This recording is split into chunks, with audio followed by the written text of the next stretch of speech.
May nakahandang contingency plan ang Philippine National Police upang maiwasan ang gulo at mapanatili ang kapayapaan sa ikakasang dalawang malaking kilos protesta laban sa korupsyon bukas. Batay sa mga organizers, inaasahang aabot sa 30,000 katao ang lalahok sa trillion peso march sa People Power Monument habang libo-libo rin ang inaasahan sa Bahasa Luneta Rally sa Maynila. Ayon kay PNP Acting Chief Lieutenant General Jose Melencio Natates Jr., mayroong koordinasyon ng PNP sa mga organizers, lokal na pamahalaan at iba pang ahensya para maiwasan ang gulo at matiyak ang kaligtasan ng publiko.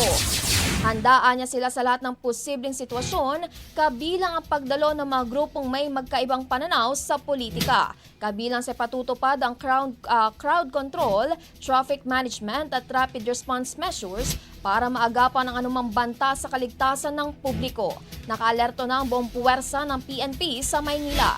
Nasa 50,000 pulis ang ipakakalat para matiyak ang seguridad at kaligtasan ng publiko.